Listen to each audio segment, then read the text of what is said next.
Well, thanks very much for having me, everyone. My name is Stafford Sheehan. I'm the Chief Technology Officer of the Air Company. And going to tell you guys a little bit about what we do. Um, and really appreciate you all um, for putting on this conference. Thank you, Ike, for inviting me.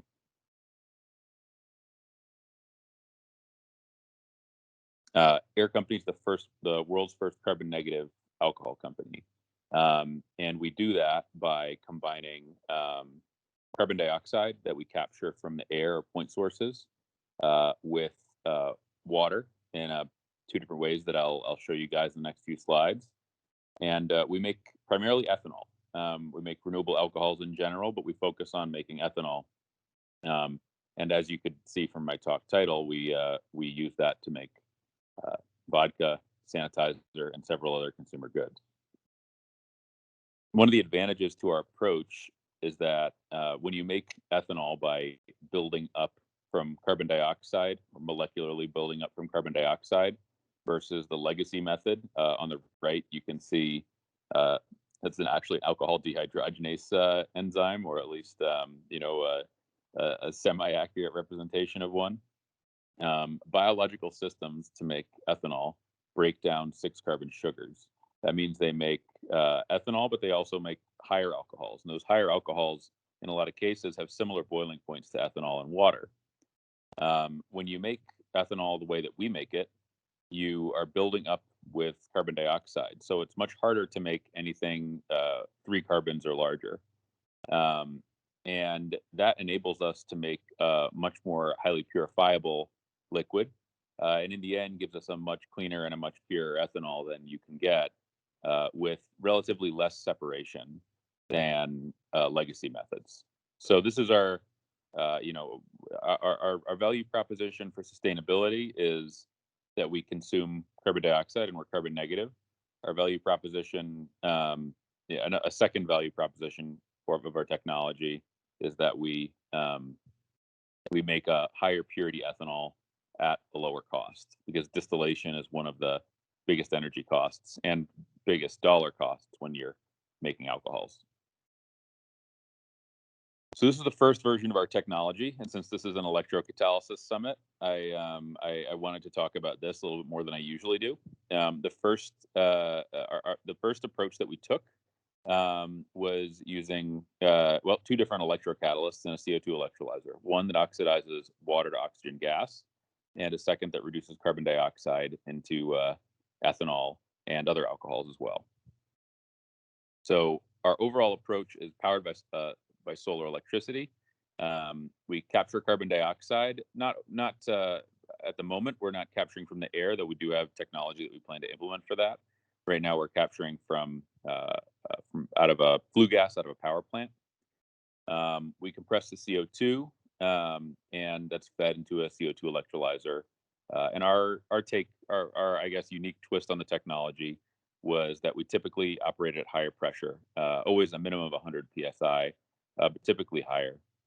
Um, and that's then fed into the liquid that came out of that was fed into a condenser, separator, and then a still. Um,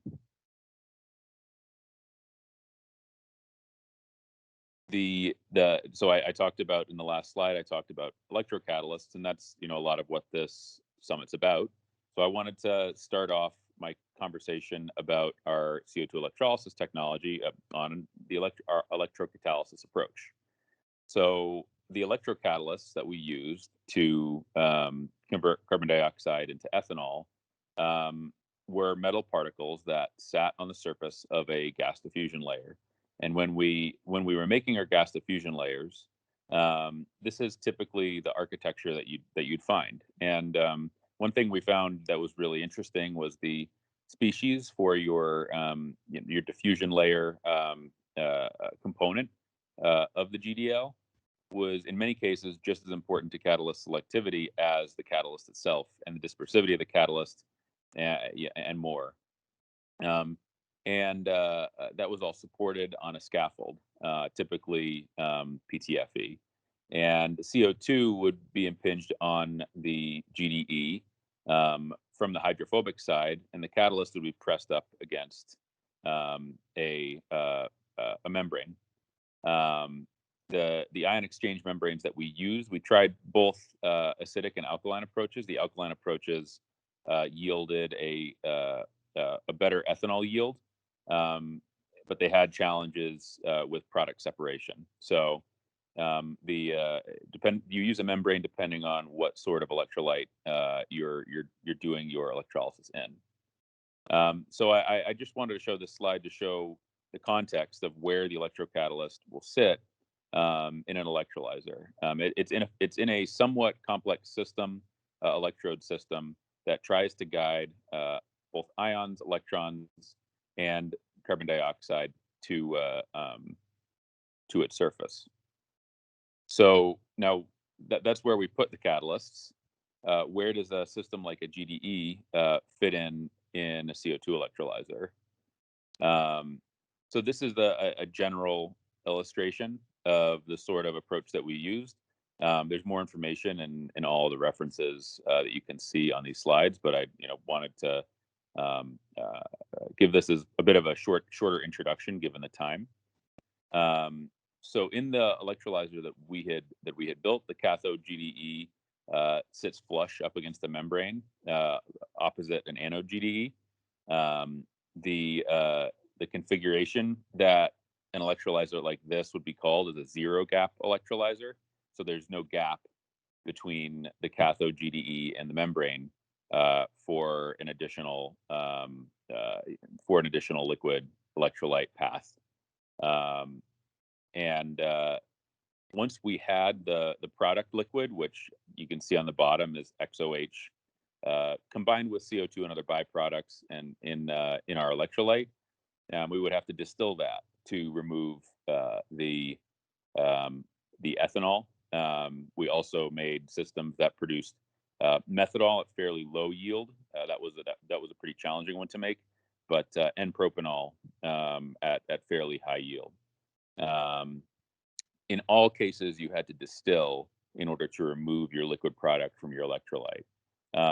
And I showed our electrocatalytic approach, but a lot of the challenges with these systems and some of the challenges that we faced were more on the system level. So we actually ended up not proceeding with this technology a few years ago. And the reasons were because we hit these scale-up challenges. And so, I'm showing these slides partially to show you part of our journey, but also to show you what some of the challenges were that we faced that could, potentially be solved by further research from, folks that are on the call. The biggest challenge we faced was system level robustness. So as we scaled the system larger, we saw that the catalyst saw more variable conditions, and its lifetime decreased for a variety of reasons. One reason was carbonate formation in the GDE. Another reason was the catalysts gradually producing more hydrogen because they evolved over time. Liquid separation, I would say, was maybe tie with system robustness as the biggest challenge for this. Now, there are a lot of folks on the call that I know work on CO2 electrolysis to gaseous products, and I think this is a problem that is not as challenging, which is good news for CO2 electrolysis to gaseous products. Because when you're making liquid products from CO2 electrolysis, you have to separate that from your electrolyte. We did try approaches to minimize or remove electrolyte, but you then run into a lot of problems with electroosmosis. So electroosmosis of the product liquids is much worse than product gases, as you could imagine, since we're moving ions across the membrane. And then corrosion, and algae formation, other things like that were minor challenges, but they were one of the reasons that we pivoted our approach to using a water electrolyzer, in which a lot of these challenges were already overcome, and then feeding the resulting hydrogen immediately into a flow reactor. So in this scheme, we have, again, two electrocatalysts, except instead of doing CO2 reduction in the electrolyzer, we're doing it in a separate reactor. The water electrolyzer has, a platinum catalyst that produces hydrogen and an iridium catalyst that produces oxygen. And then we developed our own catalyst for CO2 conversion to alcohol. So this is the first few bottles of vodka were made out of an electrolyzer, but from then on out, we made them in systems like this, where this is a picture of our operating facility in Brooklyn, New York, at 407 Johnson Ave. And in the picture to the right, you can see our electrolyzer. On the left, we work with Nel Hydrogen, to build the electrolyzers, and they're fairly customized at this point because there are a lot of off-the-shelf components that are high cost that we don't necessarily need for our process, or things that maybe need to be done a little bit differently that are better for optimizing our process. And on the right, you can see our custom-built flow reactor. So in this facility, the CO2 is captured actually mostly from fermentation offsite. So we take the CO2 from legacy alcohol production that would otherwise be emitted. That's passed into a CO2 recovery system, and then it's trucked to the facility as a liquid. There, the CO2 and the hydrogen are both combined in the reactor. That produces a crude ethanol that's then distilled to produce our spirits grade ethanol, and then it's mixed and bottled. So it's an end-to-end production facility, and the CO2 and the water come in, and the final bottled products come out. We produce the catalyst in our laboratory on the 10 kilogram scale, though we're in the process of scaling that up. And we have a 50-gallon batch still at that site.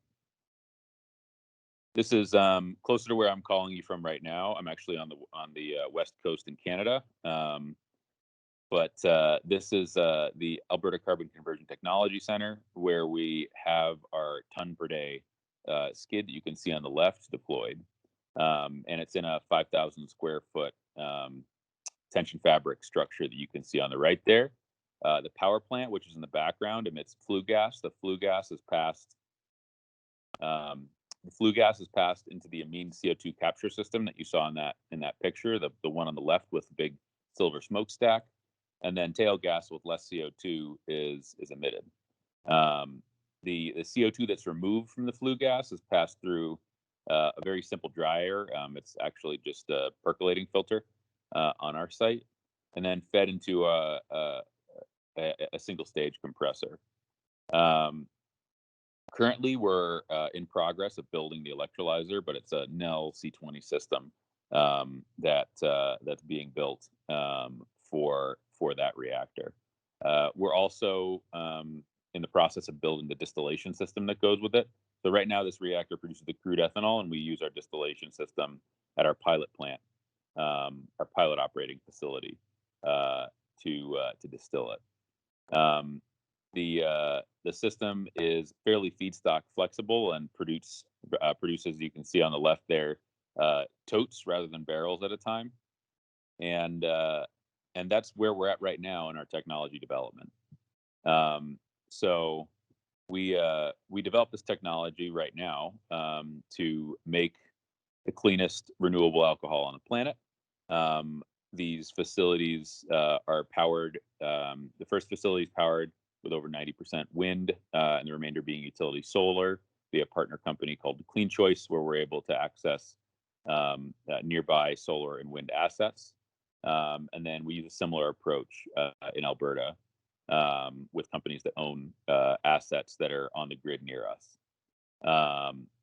So for every liter we produce in a full life cycle analysis, we pull about 1 pound or half a kilogram of carbon dioxide, prevent that from being emitted into the air, in addition to the mitigation that happens by supplanting a legacy bottle of vodka, which emits around 13 pounds or around a little less than 7 kilograms into the air for every bottle that's made.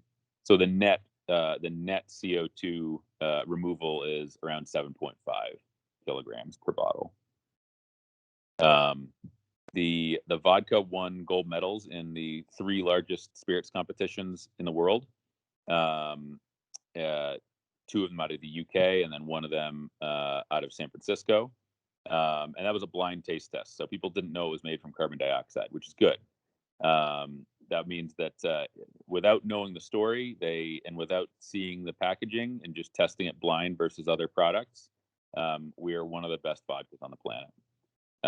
That's currently in market, and you can buy it in the US, and we're working on expanding internationally. Air Company's hand sanitizer, or we call it air spray, is currently in B2B markets throughout the US and Canada. And we've pulled in a handful of awards, for these products from Time, the UN, NASA, and others. This is just a little bit more about our sanitizer. So the sanitizer was not in our business plan, but we decided to do it when the pandemic hit in New York back in March of 2020, because there was a lot of uncertainty. Nobody really knew what was going to happen. And so we took a lot of the ethanol that we had stockpiled when there was a shortage of sanitizer in the city. One of my friends from grad school called me up and was an MD at Mount Sinai Medicine and told me that they're out of sanitizer in their palliative care ward. And in that ward for an infectious disease for the middle of a pandemic, to be out of sanitizer was kind of mind blowing to me. So we began donating that in New York City, and we donated almost, I think, around 20,000 bottles of sanitizer. My last slide here. This is my the management team for the company.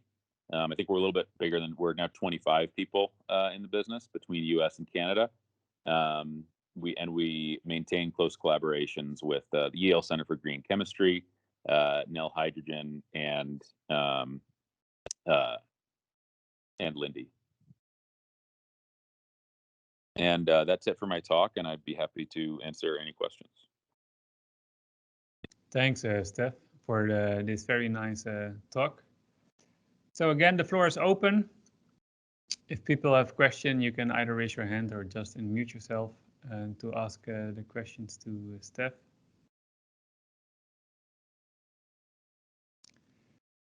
In the meantime, a short question from my side. In the beginning, you mentioned those 2 different pathways, so using microorganism or using catalyst. You are not doing anything with these microorganisms? No, the last time I took biology, I was in high school and I got a D in it. So I was never good at microorganisms. So that's just an approach that we didn't want to look into. In all seriousness, that's an approach we didn't want to look into because it is really challenging to make high purity liquid with the microorganisms. It's really challenging. If you take any of the ethanol that's made via microorganism on the planet, even the ethanols that are made by CO2 with microorganisms, they have a lot of stuff in them. And when you smell them, they don't smell great. So it's really hard to get biology to make ethanol with the selectivity that heterogeneous catalysis, either electrocatalysis or thermocatalysis, can do. Yeah. Great. At least this is a nice example of the discussion we had before about the 2 different ecosystems that are growing synthetic biology and I would say advanced materials or advanced electrocatalyst, where there is a clear benefit of using the inorganic stuff instead of using the other ones. Okay, other questions from the audience? All right, I think maybe you can actually see me now. Oh, there we go. So maybe another question. Oh, I see a question coming up from, I'm not sure, Massimo, go ahead. Yeah. Quick question. I would be interested to understand, did you get started and you said, I want to do the best vodka in the world? Or did you get started where you say, no, the reason why I'm saying this is just that one of the things that I was discussing in the talk before is just the fact that you really need to deliver value when you do this stuff, and you need to, people are not going to buy it just because you're taking out CO2 out of the air. So it really needs to be the best vodka in the world. So did you start this because you said I want to do the best vodka in the world, or you say I started this because I want to take out CO2 out of the atmosphere? And I don't know, I want to be able to drink it. I'm just kidding now. But what really was the idea, the problem that you were trying to solve when you got started? What drove you in this journey? We wanted to take vodka. Well, we wanted to take CO2 out of the air primarily. I think the vodka was serendipitous because I had a background, in distilling, and I have a co-founder who has a background. He worked at Diageo, the largest liquor company in the world. So I think the vodka was a serendipitous application, and we were very. Well, it was a combination of good fortune and serendipity that the ethanol came out clean enough to make vodka, and that it was something that we both had experience. I had experience developing products, and he had experience selling products in that industry. So it was a combination of the technology working out and serendipity. Yeah.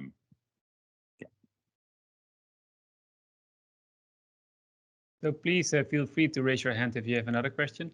So Steph, looking back to the journey you have made so far, what were the major challenges that you needed to solve? And it could be beyond only developing the right catalyst. So what are other challenges that people need to think about while bringing such a new material to the market and taking CO2 out of the air? Well, I think the biggest challenge that I learned in this from a technical standpoint was that the catalyst isn't as important as they told me it was in grad school. A lot of things make ethanol both. I mean, especially electrolytically. A lot of copper-based catalysts electrolytically will make ethanol. So it's not the catalyst itself wasn't as much of a challenge as the system was, and it's about making a catalyst that makes your product but also fits your system well and can tolerate the changes in pH, can tolerate buildup of different species. It can tolerate having things reduced on it at times, and so I think it's a good catalyst is not good in a vacuum. You need to have a system. You have to have the right glove that fits it with the system. And that was, as I mentioned in the previous slide, part of the learning experience that we had. Starting and failing at scaling up the electrolysis system. Yeah. And so what would be then your best recommendation for all the researchers that are developing new catalysts? So what should they do better to fit better into your scope or into the things that you are, what would be useful for you? I think the biggest thing is testing them under actual operating conditions, like test them under current densities that are relevant, test them under, because what happens at low current density doesn't matter. It may matter in some, maybe in some basic research and investigational cases. But from our experience, I had a team of 6 people that were working on it, and things that we observed at low current density and I would say non-industrial conditions, so not on a GDE or things like that, didn't carry over whatsoever because the catalyst microenvironment was so they were so sensitive to their microenvironment. I would say that the most important thing is, it doesn't count unless you're seeing over 200 milliamps a centimeter squared, and then even then you need to push higher, and that's one of the reasons we took a high pressure approach. There's a few people in this conference that have heard me talk about it before, In some of my other talks, I emphasize more that we really tried 100 psi was the minimum. We went all the way up to just using liquid CO2 directly. So we had liquid CO2 pump. We tried a lot there because that gave us the current densities that for C2 products that were more reasonable at the time. If you are looking forward to the coming years, looking where you are standing now, what are the major milestones that you are looking forward, or that at least your team is pushing for? Well, the thing that keeps me up at night is we're going from making catalyst in a fume hood. A bunch of me and one of my coworkers essentially had made all of it up until we commissioned the system that's here in Canada. That one requires 100 kilograms, and so it's hard to make 100 kilograms 1 kilogram at a time in a fume hood. We can handle that for our Brooklyn facility, but we can't handle that for this. And so we're faced with the challenge of having to actually industrialize the production process and scale that up. And it's really, really hard. I will say it is. The scale up process is, long iteration time, high chance of failure per iteration. And, you go to some drastic measures to make things work. Like I never thought I'd be buying a cement mixer to mix catalyst myself. I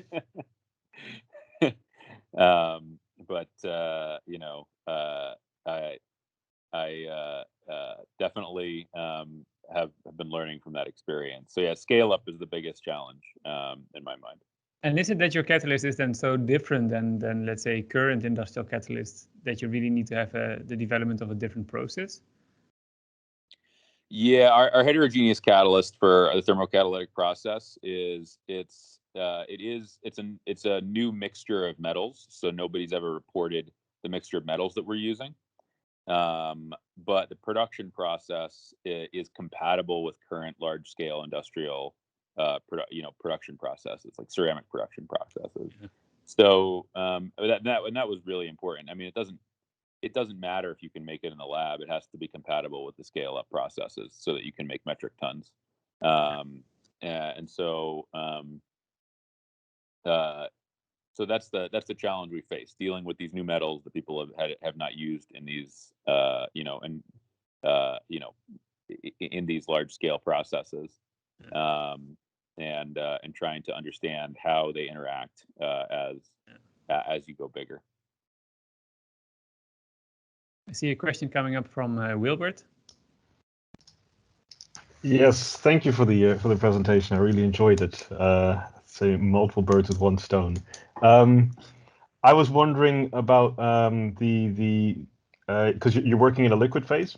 Have you had any issue with like metal leaching? Because I mean, usually if people don't consume the end chemical, it doesn't really matter as much. But I can imagine that with the ethanol, you don't want any metal in the end product. Yeah, we do in both approaches, the thermocatalytic and electrocatalytic. We do experience a very small amount of metal leaching, but before it goes into any sort of beverage product, every metal leaches. We found the hard way that even in PEM electrolyzers that we buy off the shelf, the iridium on the water oxidation side leaches. And when you're in systems where that iridium oxide leaches in, you're doomed for anything else, because that's like the most stable thing out there. So everything leaches. That was another learning experience that I had. You just want to keep the leaching rate low, and then you pass it through. We pass all of everything, prior to distillation, through a carbon filtration system. And that carbon filtration system removes every bit of it. And we test our final product for every batch. We test for all the catalyst metals, and we consistently find below. They always are below the USP guidelines after one pass through the carbon filter. The concentration is on the part per billion of any metal ions, and typically, for consumption, you can look up the United States Pharmacopoeia guidelines, and they tell you the the tolerance for every metal, and we always fall we're always very, very well below the tolerance. But I owe that a lot to the fact that we pass it through a 20-stage carbon filtration system. Rule of thumb: everything leaches. You just have to mitigate that downstream. Yeah. Okay, thanks. I think this was the last question we had time for. Thanks again, Steph, for sharing your story and adding the inspiration to this meeting.